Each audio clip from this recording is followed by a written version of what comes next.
Évangile de Jésus-Christ selon saint Matthieu. En ce temps-là, Jésus se mit à faire des reproches aux villes où avaient eu lieu la plupart de ses miracles, parce qu'elles ne s'étaient pas converties. Malheureuse es-tu, Chorazine! Malheureuse es-tu, Bethsaïde!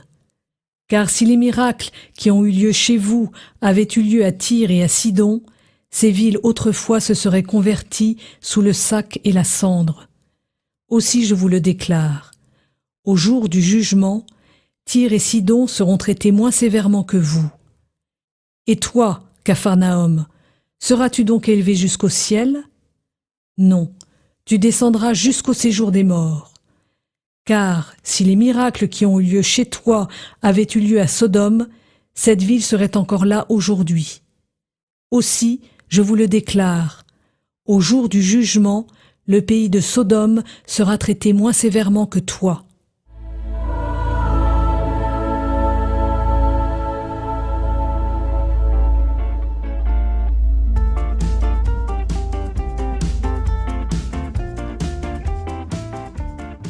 Chers amis auditeurs, après l'allocution du président de la République hier soir, je crois que ce passage de Matthieu est une véritable provocation à chercher la braise sous la cendre, afin que le feu puisse reprendre. Nous sommes des experts à broyer du noir devant nos villes, nos gouvernements d'apparence sans foi, devant nos églises vides et l'ignorance religieuse de nos enfants. On ne voit que de la cendre. Dans sa lettre plutôt, la porte de la foi au numéro 7, qui ouvrait justement cette année de la foi, le pape émérite Benoît XVI disait l'urgence pour les chrétiens de redécouvrir la joie de croire et de retrouver l'enthousiasme de communiquer.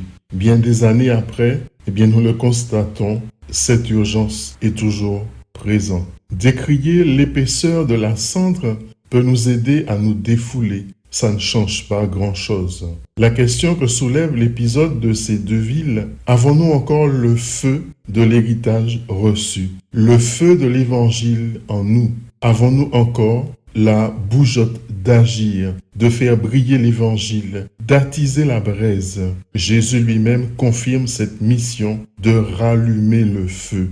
Je suis venu apporter le feu sur la terre et comme je voudrais qu'il soit déjà allumé. Oui, chers amis auditeurs, avons-nous le feu de l'Évangile? À travers tout ce que nous voyons en ce moment, tout ce que nous entendons, qu'il faut conclure que la braise de notre foi, nous brûle encore.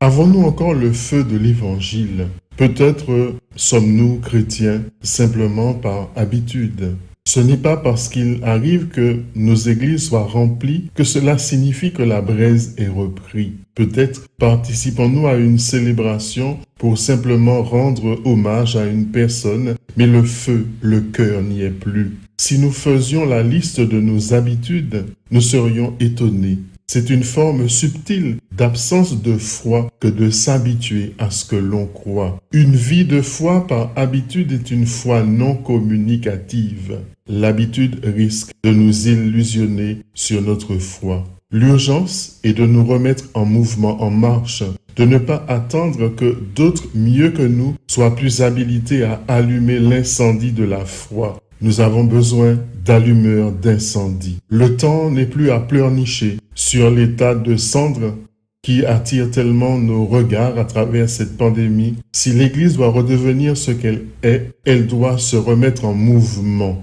Oui, en mouvement.